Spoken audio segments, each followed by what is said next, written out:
आगे देखिए बेटा, नेक्स्ट है निचला पैरा है, सबसे नीचे वाला। पड़ोस में एक महानुभाव रहते हैं जिनको लोग प्राय भगत जी कहते हैं। चूरन बेचते हैं। यह काम करते उन्हें न जाने कितने बरस हो गए हैं, किंतु किसी एक दिन भी चूरन में उन्होंने 6 आने से ज़्यादा नहीं कमाए। चूरन उनका आसपास का सरनाम है। सरनाम का मतलब होता है बेटा प्रसिद्ध, जाना माना, और खुद खूब लोकप्रिय हैं। कहीं धंधे का गुर पकड़ लेते और उस पर चलते तो आज खुशहाल ही नहीं माला माल होते। आगे देखिए बेटा,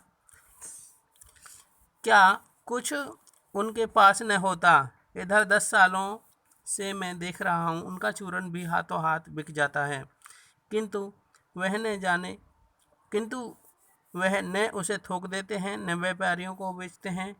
पेशगी ऑर्डर तो कोई नहीं लेते। बंदे समय पर अपनी चूरन की पोटली लेकर घर से बाहर नहीं हुए कि देखते सब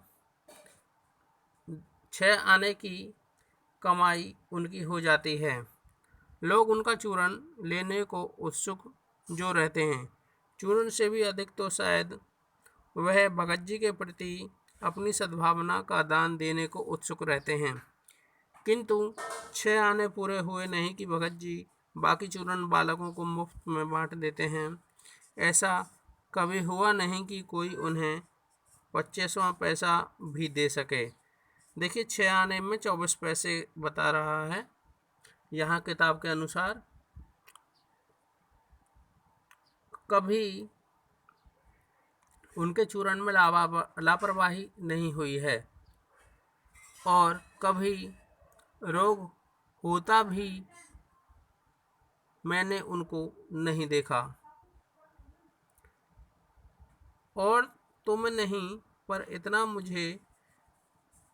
नहीं इतना मुझे निश्चय मालूम है कि इन चूरन वाले भगत जी पर बाजार का जादू कतई नहीं चल सकता।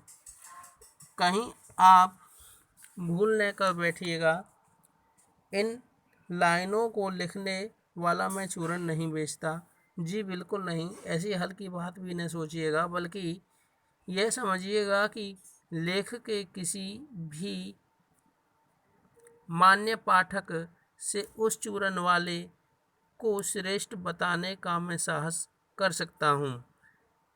क्या जाने वह भोले व्यक्ति को अक्षर ज्ञान तक भी है या नहीं, और बड़ी बातें तो फिर उसे मालूम क्या होंगी। और आप हम न जाने कितनी बड़ी बड़ी बातें जानते हैं। इससे यह तो हो ही सकता है कि वह चूरन वाला भगत हमारे सामने एकदम नाचीज है। देखिए बेटा, जो नाचीज का मतलब होता है एक बहुत छोटा व्यक्ति है। किंतु आप पाठकों की विद्वान श्रेणी का सदस्य होकर भी मैं यह स्वीकार नहीं करना चाहता हूँ कि उस नाचीज प्राणी को वह प्राप्त है जो शायद हम में से बहुत कम को प्राप्त है। उस पर बाजार का कोई जादू कुछ नहीं कर पाता। माल बिछा रहता है तथा उसका मन अड़िग रहता है। पैसा उसके आगे होकर भीख तक मांगता है कि मुझे ले लो, किंतु उसके मन में पैसे पर दया नहीं समाती। वह निर्मल व्यक्ति पैसे को अपने उस घर में बिलखता ही छोड़ देता है। ऐसे आदमी के आगे पैसे की व्यंग्य शक्ति की क्या चलती होगी। क्या वह शक्ति कुंठित सी रहकर सैलज्य हीन हो जाती होगी। पैसे की व्यंग्य शक्ति की बात सुनिए, वह दारुण है। मैं पैदल चल रहा हूँ, तभी पास से धूल उड़ाती निकल गई मोटर। वह क्या निकली, वो तो मेरे कलेजे को कौंधती एक कठोर व्यंग्य की लीक ही आर से पार हो गई। मानो किसी ने आंखों में उंगली देकर दिखा दिया हो कि देखो, उस चीज़ का नाम है मोटर और तुम उससे वंचित हो। यही मुझे अपनी ऐसी विडंबना मालूम होती है कि बस पूछिए मत।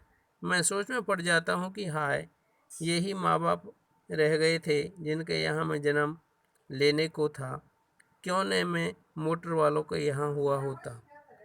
उस व्यंग्य में इतनी शक्ति है कि छोटी सी बात में मुझे अपने सगों के प्रति कृतज्ञ कर सकती है।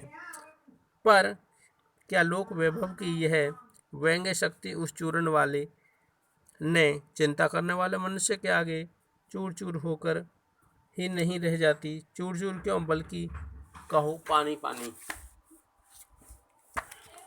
आगे है बेटा, तो वह क्या ताकत है जो इस तीखे व्यंग्य के आगे अजय ही नहीं रहती, बल्कि मानो उस व्यंग्य की निर्दयता को ही पिघला देती है।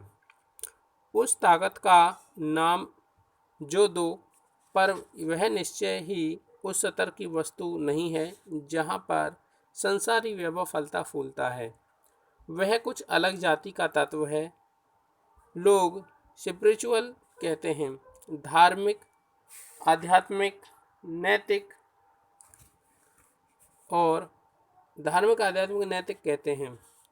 मुझ में योग्यता नहीं कि मैं उन शब्दों में अंतर को देखूं और प्रतिपादन करूं। मुझे किसी शब्द से सरोकार नहीं। मैं कोई विद्वान नहीं कि शब्दों पर अटकूं। पर इतना तो है कि जहाँ तृष्णा बटोर रखने की सप्रहा है, वहाँ उस ताकत का बीज नहीं। सप्रहा का मतलब होता है अर्थहीन। बल्कि अगर उसी बल को सच्चा बल मानकर बात की जाए तो कहना होगा कि संचय की तृष्णा तथा वैभव की चाह में आदमी की निर्बलता ही प्रमाणित होती है। निर्बल ही धन की तरफ झुकता है। वह कमजोरी है, वह मनुष्य पर धन की तथा चेतन पर जड़ की विजय है। एक बार चूरन वाले भगत जी चौक बाजार में दिख गए। मुझे देखते ही उसने जय जय राम किया।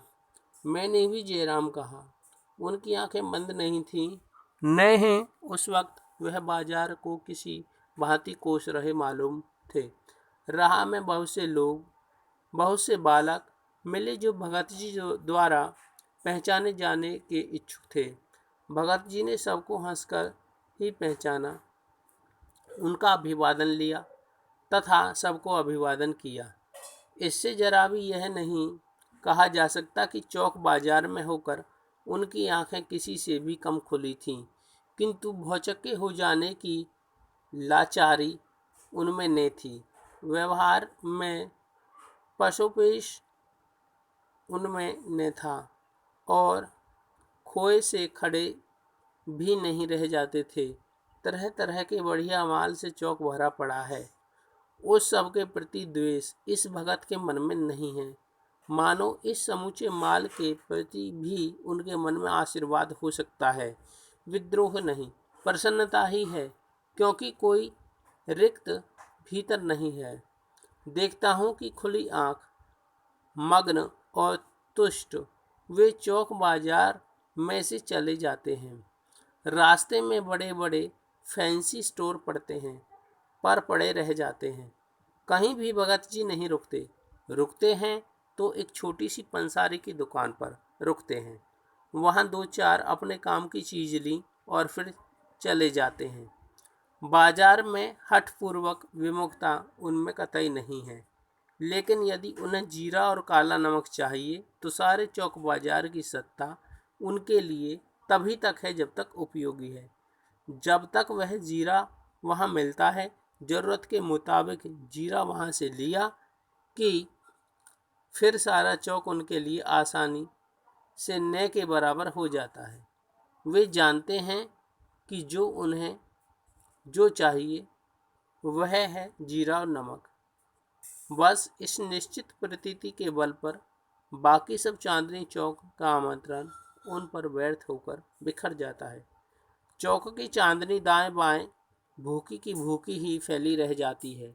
चूंकि भगत जी को जीरा चाहिए, वह तो कोने वाली पंसारी की दुकान से ही मिल जाता है तथा वहाँ से सहज भाव से ले लिया गया है। इसके आगे आसपास यदि चांदनी बिछी रहती है तो बड़ी खुशी से बिछी रहे। यहाँ मुझे ज्ञात होता है कि बाजार को सार्थकता भी वही व्यक्ति दे सकता है जो यह जानता है कि वह क्या चाहता है और जो नहीं जानते कि वे क्या चाहते हैं। अपनी परचेजिंग पावर के अभिमान में अपने पैसे के मात्र एक विनाशक शक्ति, शैतानी शक्ति, व्यंग्य की शक्ति ही बाजार को देते हैं। न तो वे बाजार से फ़ायदा उठा सकते हैं, ना उस बाजार को सच्चा फ़ायदा दे सकते हैं। वे लोग बाजार का बाजारूपन बढ़ाते हैं, जिसका अर्थ कि कपट बढ़ाते हैं। कपट को बढ़ाने का अर्थ परस्पर में सद्भाव की घटी यानी कि घटना, सद्भाव की कमी। इस सद्भाव के पतन पर आदमी आपस में भाई बंधु, सौहृदय और पड़ोसी रह ही नहीं जाते और आपस में कोरे ग्राहक तथा बेचक की तरह व्यवहार करते हैं, जैसे दोनों एक कमरे को ठगने की घात में हों।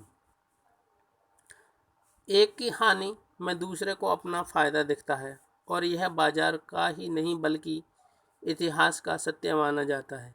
ऐसे बाजार को बीच में लेकर लोगों में ज़रूरतों का आदान प्रदान नहीं होता, वरन शोषण होने लगता है। तब कपट सफल होता है, निष्कपट शिकार होता है। ऐसे बाजार में मानवता के लिए समस्या है और जो ऐसे बाजार का पोषण करता है वह जो शास्त्र बना हुआ है वह अर्थशास्त्र सरासर उल्टा है। वह मायावी शास्त्र है, वह अर्थशास्त्र अनीति शास्त्र है। तो बेटा ये आपको लेसन पढ़ा दिया है। इसके आप बहुविकल्पी क्वेश्चंस करोगे। बहुविकल्पी क्वेश्चंस आप पाठ पढ़ोगे, किताबों में गाइडों में दे रखे हैं, लेकिन पाठ में आप कहीं से भी कोई भी छोटा क्वेश्चन बना सकते हो। तो आशा करता हूँ ये पाठ आपको समझ में आया होगा। अभ्यास का काम नेक्स्ट वीडियो में करेंगे। Okay, thank you.